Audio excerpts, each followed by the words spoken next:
Relations of the blade are the ways that we can describe and visualize how two fencers' blades are interacting and where they are relative to each other during an action. They are descriptive terms for conditions or states of being. There are two basic states a blade will be in: engaged, meaning the blades are in contact with each other, or absent, meaning the blades are not touching. That's also known as absence of blade, short for absence of blade contact, because the default way to fence in the early 1900s was with blades always engaged to start the match. When you move your blade from an engagement around the opponent's blade and engage on the other side, this was called a change of engagement. A disengage is a movement from engagement to absence of blade. You should be familiar with this term from our lesson on simple attacks, even though it may not seem to be the same. We're going to save that reason for the end of this lesson. Now let's move on with when one fencer strikes another, the position of the blade, or specifically the tip, to the opponent's bell guard is described as a line of attack, or in other words, an imaginary line from my tip to your target. This term is line of attack no matter what tactic is used. Riposte, counterattack, doesn't matter. It's often just shortened to the term line.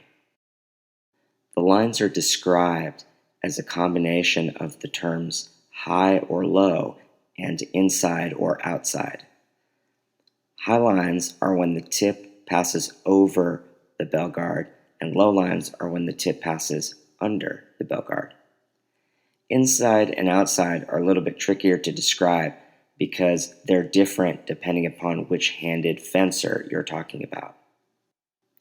Using yourself as a reference, if you are a right-handed fencer, an inside line will pass your guard on your left, and an outside line will pass your guard on your right.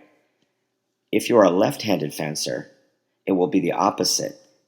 Inside line is on the right of your bell guard, and an outside line is on the left of your bell guard. Being called line of attacks mean we reference these when talking about the person who's hitting. So if I'm attacking you, I'm attacking in your high inside line, for example. But if you're attacking me, then I'm parrying the attack you made on my high inside line. The last group of terms describe how accessible the target is. If the opponent's blade is obstructing your weapon's direct path to the target, that line is called a closed line. If the opponent's blade does not obstruct a direct path to the target, that line is an open line. If the opponent moves blade positions to obstruct a line, that line is closing. If the opponent moves a blade positions and that makes the line less obstructed, that line is opening. In other words, if they're attempting to parry you, they're attempting to close a line. If they're moving their blade away from your blade, they're opening the line of attack. Now it's time to explain how the disengage attack got its name. As I said before, in the earlier part of the 1900s, probably about 1930 and 1940s, all of fencing began with blades engaged. It was important to fencers at the time to also close the line where the opponent's tip was while engaged, and this was to prevent a simple direct attack from landing easily.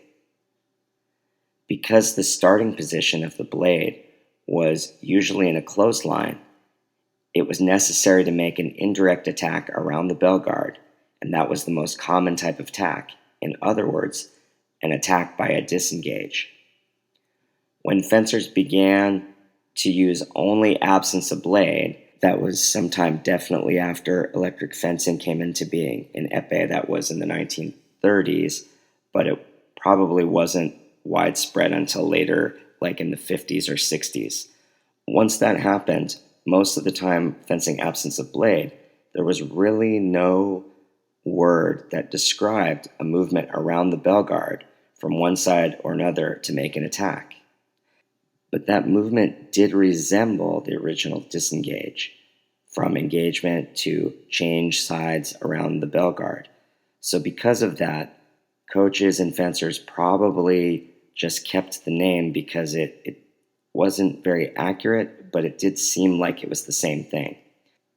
And that's why the disengage attack, even though the name is actually not technically correct, it is still called that. And we're going to end with this one final note on the disengage. Although it's technically correct to say that a disengage is going from engagement to absence of blade, it's almost always understood that you are going to change sides of the opponent's weapon every single time you make a disengage.